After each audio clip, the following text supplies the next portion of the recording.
Hello guys, welcome back. ये structure of atom की video number 18 है और उम्मीद है आपको पहली से वीडियो समझ में आई होंगी। ओके, तो आज हम स्टार्ट करते हैं बोहर बोहर की लिमिटेशन से स्टार्ट करेंगे चैप्टर को। लास्ट टाइम हमने बोहर की इतनी ज़्यादा एडवांटेज पढ़ी थी और उनके पोस्टुलेट भी पढ़े थे, लेकिन सोचने में लगता नहीं कि बोहर जैसा साइंटिस्ट जिसे नोबेल प्राइज़ मिला है उसकी भी कुछ कमियां हो सकती हैं, लेकिन असल में हैं। तो जो लिमिटेशन है बोहर मॉडल की वो हम स्टार्ट करेंगे। तो उससे पहले एक छोटी सी चीज़ आप देख लो। ये चीज़ हम पहले भी पढ़ चुके हैं। मान लो आपको इसका जवाब देना है कि ये तीन शेल हैं आपके, ठीक है, और जो इलेक्ट्रॉन है वो आपका थर्ड शेल से कौन सी फर्स्ट शेल में आता है। ठीक है, जो इलेक्ट्रॉन है वो थर्ड शेल से फर्स्ट शेल में आता है। तो बताओ ये रेडिएशन एमिट करेगा। यस, ये रेडिएशन एमिट करेगा, ठीक है ना, ये रेडिएशन निकालेगा। ओके, अगर ऐसा होता कि जो ये इलेक्ट्रॉन है,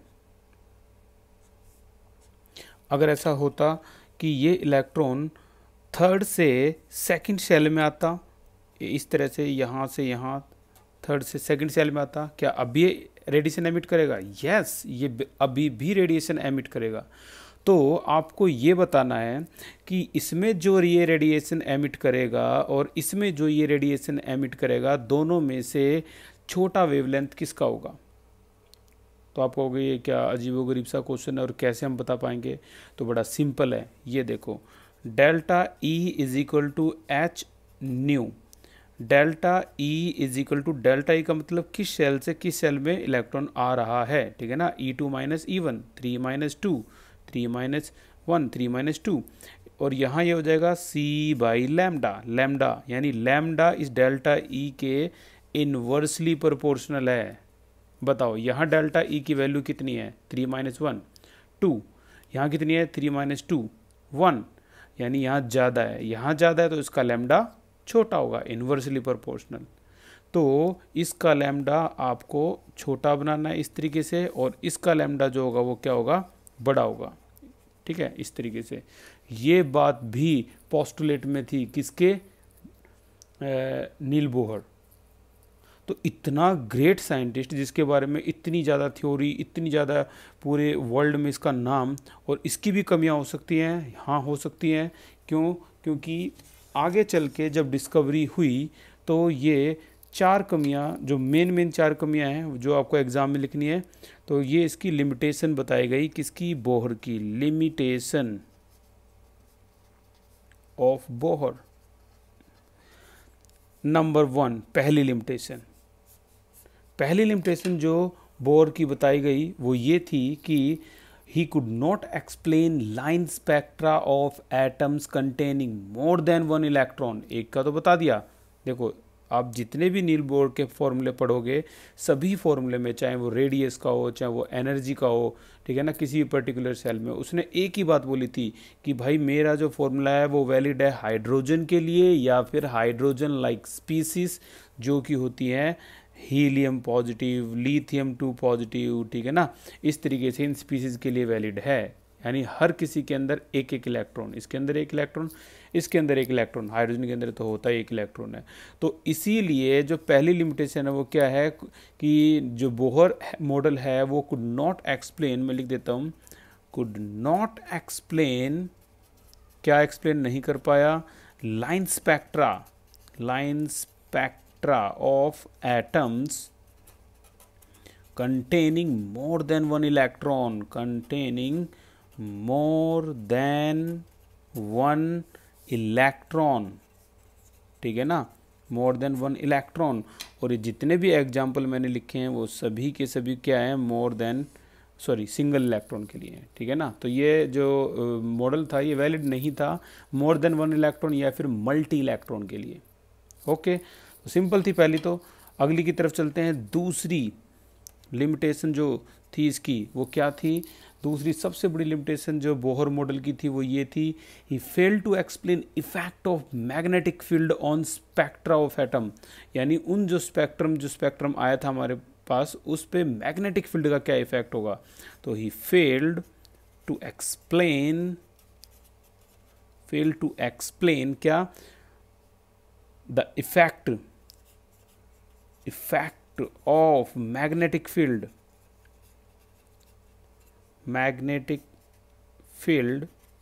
ठीक है ना, किस पे, on spectra of atom, on spectra of atoms. ये दूसरी इसकी लिमिटेशन थी, ठीक है, कि वो ये फेल हो गया एक्सपेरिमेंट में कि उस मैग्नेटिक फील्ड का क्या इफ़ेक्ट पड़ेगा जो भी आपका स्पेक्ट्रम आया है उस पे।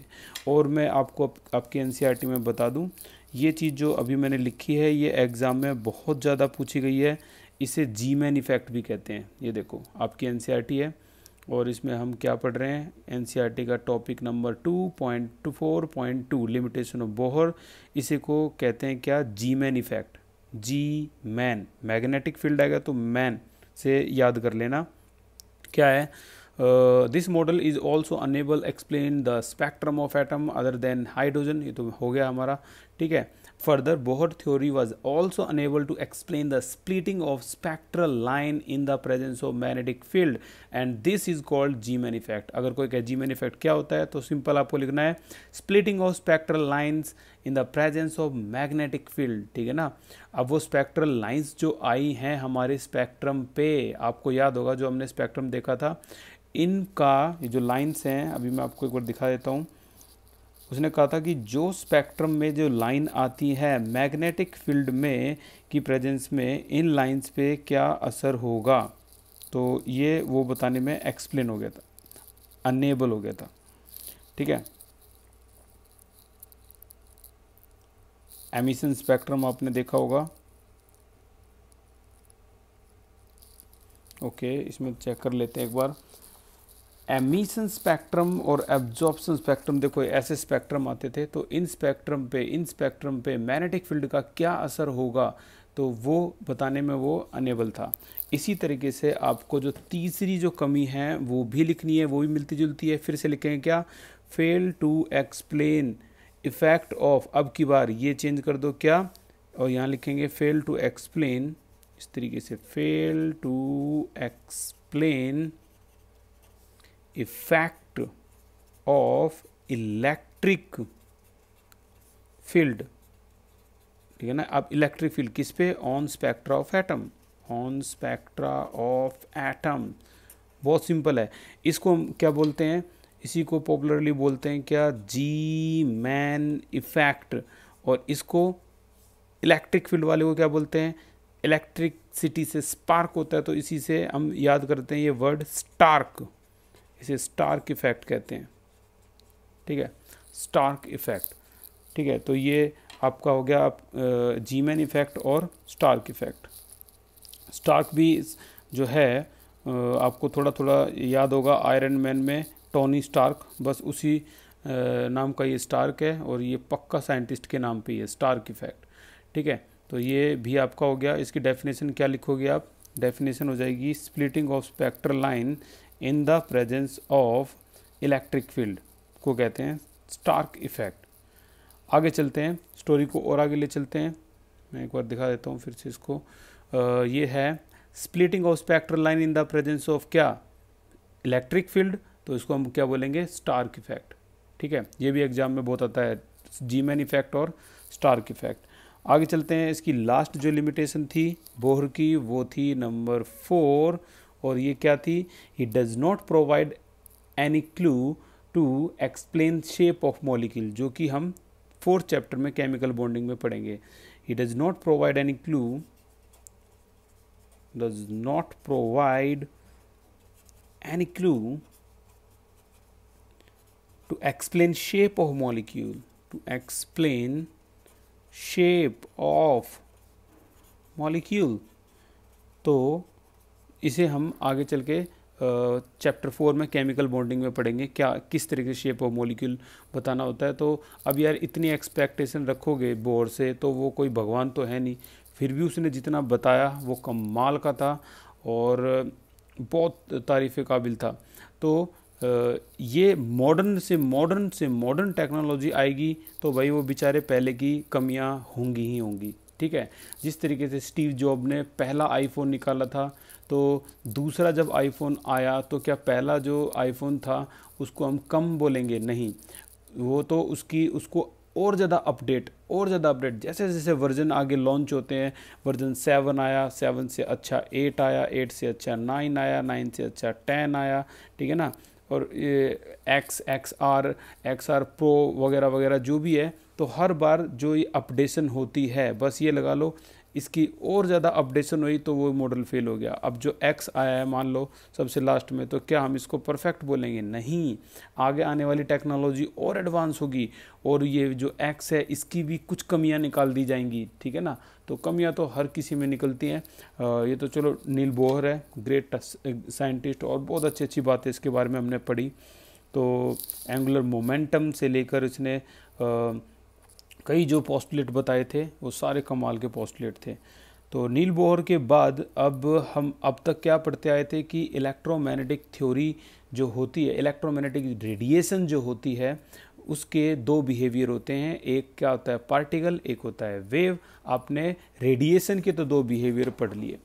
अब हुआ कुछ यूं कि आगे चल के एक साइंटिस्ट आया जिसका नाम था, फ्रेंच साइंटिस्ट था, उसका नाम था डी ब्रोगली, जो हम अपनी इंडियन लैंग्वेज में बोल देते हैं द फ्रेंच साइंटिस्ट जो है।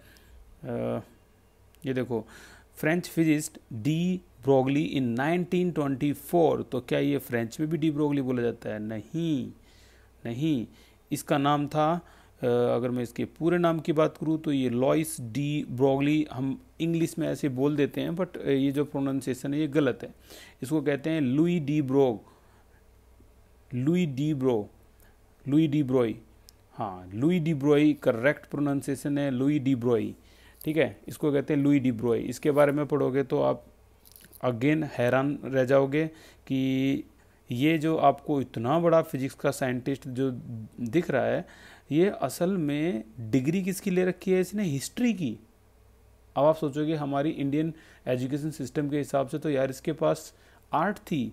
यस, इसके पास आर्ट थी और इसने डिग्री किससे करी? हिस्ट्री से। और उसके बाद इसका जो भाई था उसका नाम था मॉरिस डी ब्रोई।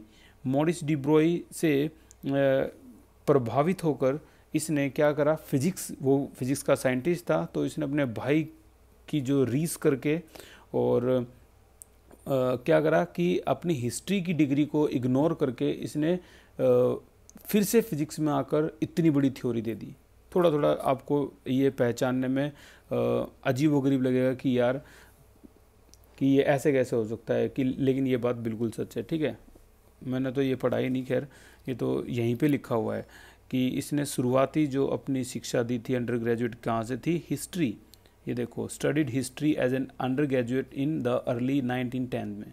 और उसके बाद उसने फिर से फिजिक्स में ऐसा कमाल कर दिया। इंडिया में अगर कोई ऐसा करे तो उसे बहुत बड़ा मतलब जीनियस माना जाएगा, अगर इंडिया में कोई ऐसा करे, अपनी फील्ड कोई और हो और कर कोई और दे। क्योंकि यहाँ पे जो स्टूडेंट की पोटेंशियल है उसका जो मेज़रमेंट है वो इतना ख़राब है। दूसरे देशों में आप इसका मेज़रमेंट देखोगे तो डी ब्रोगली आपके सामने एक जीता जागता एग्जाम्पल है, ठीक है ना।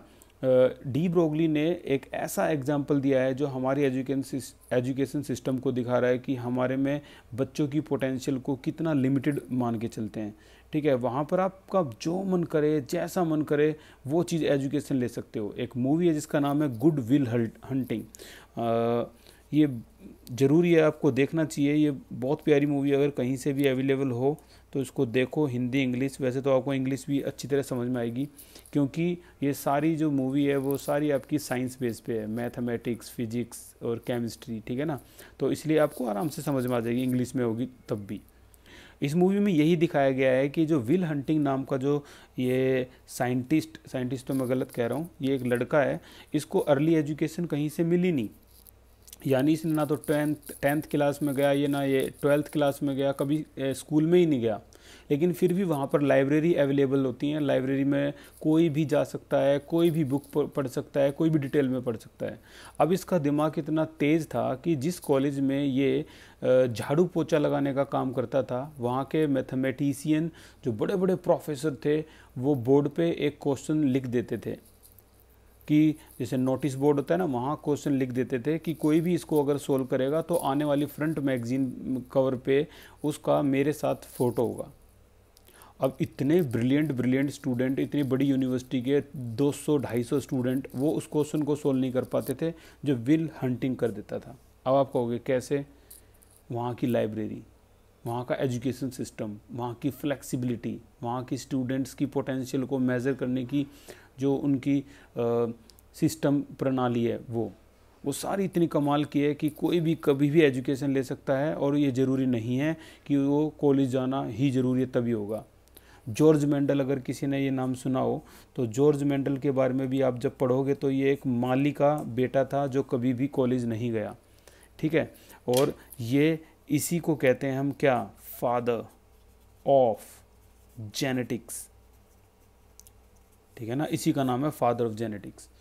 तो वहाँ का एजुकेशन सिस्टम, अगर आपको ये बोला जाए कि आपके पास करियर की कितनी अपॉर्चुनिटीज़ हैं, क्या क्या करियर है आपके पास, तो आप कहोगे हमारे पास 2 करियर हैं, एक मेडिकल, एक नॉन मेडिकल, यानी एक डॉक्टर और एक इंजीनियर, बस ख़त्म हो गया आपके करियर।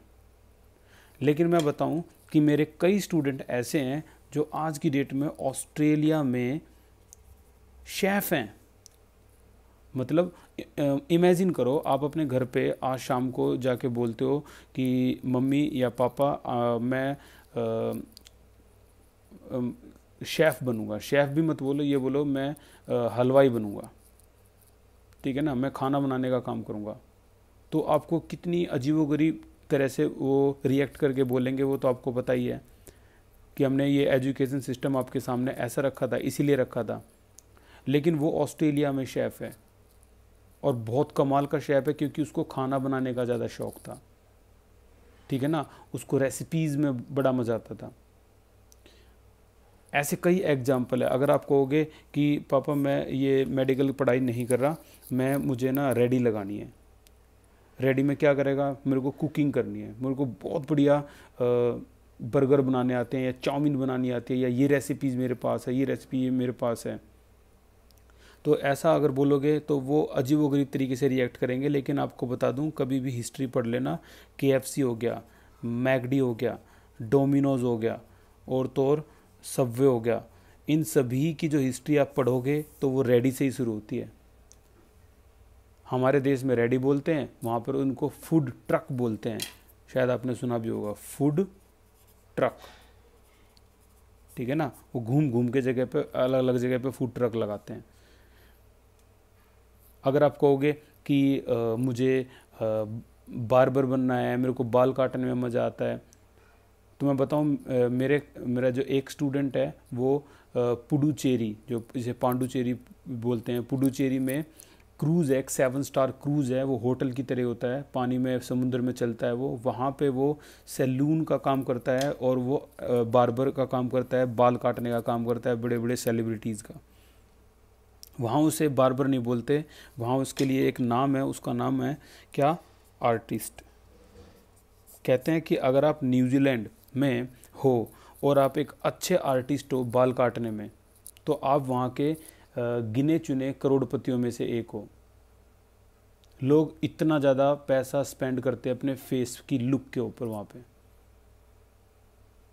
वो जो लड़का जिसके बारे में मैं बात कर रहा हूँ पुडुचेरी में, उसको 2000 की तो जस्ट टिप मिलती है, तो आप समझ जाओ कि वो किस लेवल के काम करता होगा और किस लेवल की उसकी खुद की इनकम होगी जब ये 2000 टिप है, ठीक है। अगर आप कहोगे अपने फादर को कि मेरे को शादियों में अरेंजमेंट का काम करना बहुत पसंद है, मेरे को वहाँ सजावट करना बहुत पसंद है, मेरे को वहाँ कुर्सियाँ अरेंज करना बहुत पसंद है, तो आपको एक नीची और गिरी हुई नज़रों से देखा जाएगा। लेकिन मैं आपको बता दूं, इसी चीज़ को इवेंट मैनेजमेंट का नाम दिया गया है। इवेंट मैनेजमेंट, शादियों में सजावट करना, इवेंट मैनेजमेंट। और वो भी कौन करवाता है? MBA। ये लोग क्या नाम है, टेंट लगा के छोटी मोटी कुर्सियाँ लगाते हैं? नहीं, बड़े बड़े multi star hotel, 7 star 5 star के अंदर जो पार्टियां अरेंज होती हैं, जो शादियां, सगाई कई तरह के ओकेज़न अरेंज होते हैं, वहाँ पर ये इवेंट मैनेजमेंट का काम करते हैं, क्रिएटिविटी ला के दिखाते हैं और इस तरह की डेकोरेशन करते हैं जो हम शायद इमेजिन भी नहीं कर सकते। ठीक है ना, ये सब उनको एमबीए में सिखाया जाता है। तो क्या ये खराब प्रोफेशन है? अगर आपका शौक कर रहा है कि आपको फोटोग्राफी करनी है और शादियों में जो दूल्हा दुल्हन होती हैं उनकी फ़ोटोज़ खींचनी है, क्रिएटिव फ़ोटो खींचनी है, तो क्या ये ख़राब प्रोफेशन है? क्यों? क्योंकि हमने और आपने अब तक जो देखा है वो सिर्फ उतना ही देखा है जितने एरिया में हम रहते हैं। अगर ये पूरा एक वर्ल्ड है तो आपने आज तक सिर्फ इतनी चीज़ें देखी हैं लाइव अपनी आंखों से। आपको क्या लगता है शादियाँ यही होती हैं जो ये 7-8 लाख में होगी और ख़त्म होगी? जो बड़ी बड़ी सेलिब्रिटीज़ होती हैं, जो बड़े बड़े आदमी होते हैं, क्या वो यही 7-8 लाख में शादियाँ ख़त्म कर देते हैं? वो क्या वहाँ के एक बहुत बड़ी सेलिब्रिटी है और उसको कम से कम 2-2.5 करोड़ की एक शादी करनी है, तो क्या वो यहाँ नरेले से फोटोग्राफर अपॉइंट करेगा जिसने ना तो कोई कोर्स कर रखा है, ना उसको क्रिएटिविटी का ज़्यादा, इनोवेशन का ज़्यादा पता है, और वो उसको अपॉइंट कर लेगा? नहीं।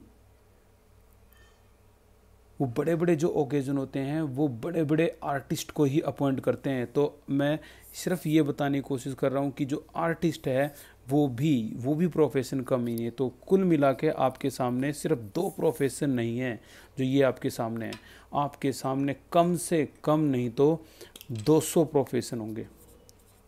200 प्रोफेशन, अगर आप हर प्रोफेशन को काउंट करो, आप अपनी पोटेंशियल के हिसाब से देख सकते हो कि आप किस में बिल्कुल फिट बैठते हो। 200 प्रोफेशन, मैं बिल्कुल गलत नहीं कह रहा, बिल्कुल ठीक बोल रहा हूँ। ठीक है, बस वो माइंड थोड़ा सा स्टिक हो चुका है यहीं पे। मैं ये नहीं कह रहा कि ये प्रोफेशन गलत है, बहुत अच्छे प्रोफेशन है, बट इनोवेटिव और क्रिएटिव माइंड से सोचा जाए तो हर स्टूडेंट के अंदर अपनी अपनी एक पोटेंशियल होती है जो लुई डी ब्रोई के अंदर थी। अगर इसके फादर भी बोलते तो नहीं हिस्ट्री से करिए तो एक प्रोफेसर लग जाए हिस्ट्री का, तो ये कभी भी आज इस पेज पे नहीं होता और आज हम इसको ऐसे ऑनलाइन क्लास में पढ़ नहीं रहे होते। ठीक है ना, तो खेल को आगे बढ़ाते हैं कि ऐसा क्या बताया लुई डी ब्रोई ने। तो देखो भाई, लुई डी ब्रोई की बात बताई भी क्या, वो भी कमाल है। देखो, तो डी ब्रोगली रिलेशन अभी हम करने वाले हैं। इसने जो रिलेशन का जो टॉपिक है ये भी मैं अच्छी तरह से बता देता हूँ कि हम कहाँ पर आ गए और कौन से टॉपिक को पढ़ रहे हैं। तो ये हमारा टॉपिक नंबर आ चुका है 2.5, ये आ गया 2.5। तो टॉपिक नंबर 2.5 को हम कर रहे हैं अब स्टार्ट। ये टॉपिक है, ये देखो क्या टॉपिक है, toward quantum mechanical model of the atom. ठीक है ना, क्वांटम मैकेनिकल मॉडल। और ऐसा मैकेनिकल मॉडल बताते हैं, क्वांटम मैकेनिक्स को असली चीज़ बोला जाता है। ठीक है, तो क्या थी क्वांटम मैकेनिक? जैसा कि हम पहले ही पढ़ चुके हैं कि EMR जो होता है, इलेक्ट्रोमैग्नेटिक रेडिएशन, इसके 2 बिहेवियर होते हैं। कौन कौन से? 1, 2। एक तो कौन सा? वेव, और दूसरा कौन सा? पार्टिकल। 2 बिहेवियर होते हैं। अब हम जो पढ़ने वाले हैं वो ये पढ़ने वाले हैं कि इसके 2 बिहेवियर नहीं, आपके मैटर के भी 2 बिहेवियर होते हैं। कौन कौन सा? एक वेव और एक पार्टिकल। ठीक है ना, तो इसके भी 2 बिहेवियर हैं जो हमने पढ़ लिए अच्छी तरह से डिटेल में। अब मैटर के जो 2 बिहेवियर हैं उसकी शुरुआत सबसे पहले जिसने की थी उसका नाम था Louis de Broglie. Dual behaviour of matter पहला, दूसरा हाइजेनबर्ग है, वो अगली क्लास में पढ़ेंगे। तो डुअल बिहेवियर ऑफ मैटर की शुरुआत करी थी फ्रेंच केमिस्ट ने, और क्या बताया था? देख लो भाई, ये बताया था। अभी तक तो सारी दुनिया यही सोचती रही थी कि कोई चार्ज पार्टिकल मूव करवाओगे लाइक इलेक्ट्रॉन तो वो इलेक्ट्रोमैग्नेटिक वेव बनाएगा। डी ब्रोय ने इसका भी काम ख़त्म कर दिया। इसने तो ऐसी बात बोल दी कि सारे के सारे सोचते ही रह गए, छोटे से लेके बड़े साइंटिस्ट तक सब बोले कि ये कर क्या गया। ये क्या बोला? इलेक्ट्रॉन इलेक्ट्रॉन नहीं, कोई भी मैटर, एक बॉल से लेकर एक एरोप्लेन तक, बॉय से लेकर एरोप्लेन तक, सब के सब क्या बनाते हैं? सब के सब वेव बनाते हैं। यानी हर वो मैटर जो आप मूव करवाओगे वो वेव बनाएगा, कोई भी मैटर हो, इलेक्ट्रॉन इलेक्ट्रॉन नहीं, कोई भी हो। अगर वो एरोप्लेन मान लो भाग रहा है, बहुत तेज़ी से मूव कर रहा है, तो वो वेव बनाता हुआ चल रहा है। आप पार्क में रनिंग कर रहे हो, आप वेव बनाते हुए जा रहे हो। इसने तो ऐसा बोल दिया कि सारे ये सोचने लगे कि यार हम पार्टिकल हैं या वेव हैं। सोचो इसकी दिमाग की गहराई को। डुई भी क्या डिब्रॉय ये बता रहा है कि कोई भी मैटर अगर मूव कर रहा है तो वो वेव बना रहा है। यानी हम भी तो मैटर हैं, हम कहीं भी जा रहे हैं, कहीं भी मूव करें तो हम वेव बनाते जा रहे हैं। यानी हम पार्टिकल हैं, पार्टिकल वाली कैटेगरी में आते हैं या वेव वाली कैटेगरी में आते हैं? Question mark. ये देखो कमाल का दिमाग लगाया उसने। फिर उससे ये पूछा गया, यार तू अच्छा बेवकूफ़ बना रहा है यार, ऐसे कैसे हो सकता है? बोला यस हो सकता है। बोला कैसे? बोला ये ऐसे, lambda is equal to, lambda का जो फॉर्मूला दिया वो क्या था? एच अपॉन में M V. Lambda is equal to H upon M V. ये डी ब्रॉगली, अपनी इंडियन लैंग्वेज में बोल रहा हूँ, डी ब्रॉगली का फॉर्मूला था ये popular. Lambda is equal to H upon M V. M V क्या होता है? मोमेंटम। तो lambda is equal to H upon क्या हो जाएगा? पी। पी का मतलब मोमेंटम। तो इससे पूछा गया कि यार हमने तो कभी नहीं देखी कोई बॉल मूव करती है और वो वेव बनाती है। तो डी ब्रोगली क्या बोला? वो इजीली नहीं है क्योंकि इसका मास ज़्यादा है, तो जो लैम्डा होता है वो नेग्लिजिबल हो जाता है। मास इतना ज़्यादा है कि लैम्डा नेग्लिजिबल। अब इलेक्ट्रॉन का मास आप देखोगे तो इलेक्ट्रॉन का मास कितना होता है? 9.1 इंटू 10⁻31। इतना कम होता है, इसलिए इसका लैम्डा इतना ज़्यादा होता है कि हम ऑब्जर्व कर पाते हैं इलेक्ट्रॉन माइक्रोस्कोप से। ठीक है ना? तो इलेक्ट्रॉन का लैम्डा इजीली डिटेक्ट होता है। क्यों? क्योंकि इसका जो मास है वो इतना कम है कि इन्वर्सली प्रोपोर्शनल की वजह से जो लैम्डा है वो बहुत ही ज़्यादा हो जाता है। तो डी ब्रोगली के जो अगर कमेंट की बात आए कि हम इसमें क्या बात लिखेंगे, तो डी ब्रोगली रिलेशन जो है वो ये बताता है, इसकी जो डेफिनेशन है जल्दी से अंडरलाइन कर लो इसको भी।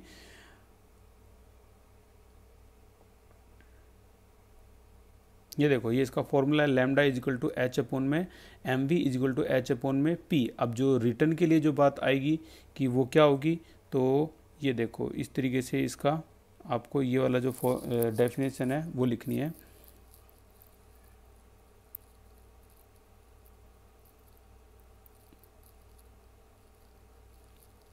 ये बहुत खास डेफिनेशन है।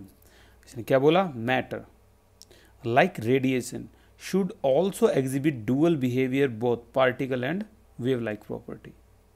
द स्टेटमेंट किसकी थी? डुअल बिहेवियर ऑफ मैटर किसकी? Louis de Broglie. ठीक है, इसकी ये स्टेटमेंट थी। अच्छा, एक क्वेश्चन बहुत खास है, मैं अंडरलाइन करवा देता हूँ, ये बहुत आता है कि जो माइक्रोस्कोपिक चीज़ें होती हैं, जैसे माइक्रोस्कोपिक जैसे इलेक्ट्रॉन, तो इसकी वेवलेंथ आराम से दिख जाती है। लेकिन मैक्रोस्कोपी के लिए ये जो क्या नाम है लैम्डा है वो दिखते क्यों नहीं? Answer, the wavelength associated with ordinary object, जो हम अपनी लाइफ में देखते हैं, उनका जो वेवलेंथ है वो बहुत ही छोटा होता है। हो गया ना, बहुत ही छोटा। क्यों छोटा होता है? क्योंकि उसका मास बहुत बड़ा होता है। Because of their large mass that their wave property can not be detected, इसलिए उसकी वेव प्रॉपर्टी डिटेक्ट नहीं होती। ठीक है ना? तो it need to be noted that according to de Broglie every object in motion has a wave character, लेकिन हमें नहीं दिखता, वो उसका आंसर ही है। और तो और ये इस पे भी अंडरलाइन कर देना। An electron microscope is a powerful tool in modern scientist research because it achieve a magnification of about 15 million time, 150 lakh गुना क्या बड़ा कर देता है क्या, इलेक्ट्रॉन माइक्रोस्कोप। ठीक है, तो ये था डी ब्रोई के बारे में पूरा का पूरा एक्सप्लेनेशन। तो अगली क्लास में हम इसके जो न्यूमेरिकल हैं वो स्टार्ट कर देंगे। डी ब्रोगली के बारे में कईयों का ये भी मानना था कि जो डी ब्रोगली है इसने कुछ नहीं किया। एक तो प्लैंक का फॉर्मूला चुराया, प्लैंक का आप ही बताओ फॉर्मूला क्या था, simple E is equal to H nu, ये था। अच्छा, आइंस्टीन का फॉर्मूला क्या था, अगर आइंस्टीन की बात मैं करूं तो आइंस्टीन का जो फॉर्मूला था वो था E is equal to M C square, ये तो सभी को पता है। ठीक है, अब E और E दोनों बराबर है तो एच न्यू किसके बराबर हो गया, एम सी स्क्वायर। ठीक है, एच न्यू क्या होता है, सी बाय लैम्डा। ठीक है, और एम सी स्क्वायर, सी से सी कैंसिल आउट हो गया, लैम्डा को ऊपर ले जाओ तो देखो लैम्डा क्या है, lambda is equal to H upon में एम सी। सी होती है वेलोसिटी ऑफ लाइट, लेकिन यहाँ उसने बताया कि आप सी को किसी की भी वेलोसिटी ले सकते हो, तो फॉर्मूला फाइनली बन गया कि lambda is equal to H upon में M v, this is your de Broglie relation. ठीक है, तो बेसिकली जो प्लैंक और आइंस्टीन दोनों की इक्वेशन को मिक्स करने के बाद जो इक्वेशन आई है इसको कहेंगे। अब जो आपके नोट्स हैं एक बार उसको भी देख लेते हैं, ये आपके नोट्स हैं आपके पास अवेलेबल हैं। तो क्या है, quantum mechanical model of an atom, जिसमें क्या है, dual behaviour of matter, de Broglie का।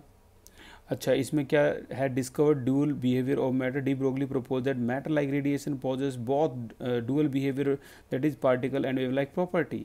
और उसके बाद ये लुई डी ब्रोगी की जो इक्वेशन है इसको दिखा रखा है। और आगे चलें तो ये फॉर्मूले के साइड में आपको भी लिख देना है कि ये जो फॉर्मूला है ये एप्लीकेबल है only for microscopic object, not for macroscopic object.